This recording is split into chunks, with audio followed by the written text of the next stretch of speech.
আসসালামু আলাইকুম। সবাই কেমন আছেন? আশা করি সবাই অনেক অনেক ভালো আছেন। আল্লাহর অশেষ রহমতে আমরা অনেক ভালো আছি। সকাল সকাল আপনাদেরকে দেখিয়ে দিচ্ছি আমার বারান্দা বাগানে গাছগুলোর কি অবস্থা। আর এখানে একটা মিষ্টি কুমড়া গাছ সোনিয়া লাগিয়েছে। আর এই গাছটা মাশাআল্লাহ এত সুন্দর হয়েছে, এত মোটা তাজা হয়েছে, মানে অনেক লম্বা হয়ে গ্রিলের মধ্যে বেয়ে গেছে। আর এখানে ছোট ছোট করে ফুল আসছিল। তো ফুলগুলো আমরা প্রতিদিন পেরে নিতাম, যেহেতু মিষ্টি কুমড়া গাছে মানে মিষ্টি কুমড়া ধরার জন্য একদম ফল সহ যে ফুলটা আসে সেটাতেই মিষ্টি কুমড়া ধরে, বাট যেটা শুধু ফুল আসে সেটাতে মিষ্টি কুমড়া হয় না। তো আমরা প্রতিদিন যে ফুলটা ফুটতো সেই ফুলটা পেরে নিতাম, কারণ এই ফুলটা আবার দেখা যেত মানে ভাজি করে খেতে খুব মজা লাগে, যে কয়েকটা ফুল একসাথে ভেজে খেতে খুব ভালো লাগে। তারপরে এই যে এখানে অপরাজিতা গাছটা খুব সুন্দর হয়েছে, মানে জায়গা পেয়ে অনেক উঁচুতে উঠে গিয়েছে আর এত সুন্দর সুন্দর ফুল আসে। ব্লু কালারের ফুলটা তো আমার কাছে খুবই ভালো লাগে। তো এই ফুলটা মানে এ বাসায় আসার পরে ব্লু কালারের ফুলটা ফুটছে। আর এখানে কিছু টাইম ফুল আছে, টাইম ফুলগুলোও সুন্দর হচ্ছে। আর এখানে বিভিন্ন কালারের টাইম ফুল আছে, যেহেতু সামনে শীত আসছে তো শীতের সময় আসলে এই ফুলগুলো খুব একটা হয় না, মানে এগুলো মরে যায়।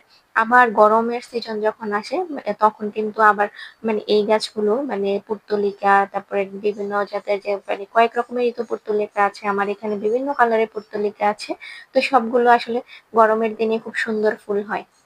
আর যত শীতকাল আসবে তখনই এগুলো মরে যেতে ধরবে। আর এই যে বাগান বিলাস গাছে ফুল আসছে, একটু ছোট্ট করে একটু ফুল আসা শুরু করেছে। এই ফার্স্ট টাইম আমার গাছে ফুল আসছে। গাছটা লাগিয়েছি প্রায় অনেকদিন হয়ে যাচ্ছে, বছর খানিক হয়ে যাচ্ছে গাছটা লাগিয়েছি যে।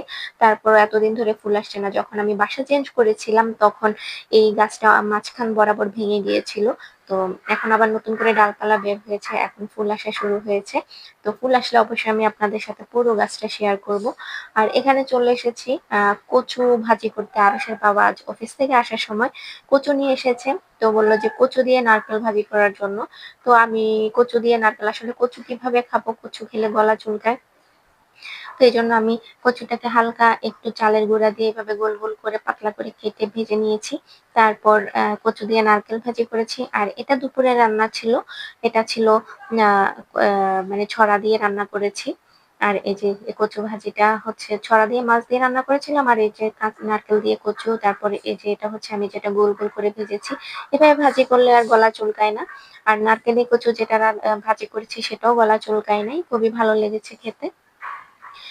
তারপর আমরা বের হয়ে গিয়েছি। আমার খালা শ্বশুর অসুস্থ, ওনাকে একটু হসপিটালে দেখার জন্য। তো এই যে যাচ্ছি, রাস্তায় তো প্রচুর জ্যাম, জ্যামের মধ্যে জ্যামে জ্যামে যেতে যেতে সন্ধ্যা হয়ে গিয়েছে। আমরা বেরও হয়েছি 5টার দিকে। তো এই যে খালুর এই অবস্থা। তো সবাই খালুর জন্য দোয়া করবেন, উনি যেন খুব দ্রুত সুস্থ হয়ে যায়, অনেকদিন ধরে হসপিটালে ভর্তি আছে। তো ওনার জন্য সবাই দোয়া করবেন। তো আজকের ভিডিও এই পর্যন্ত। সবাই ভালো থাকবেন, সুস্থ থাকবেন, আমার জন্য দোয়া করবেন, আমার চ্যানেলের সাথেই থাকবেন। আল্লাহ হাফেজ।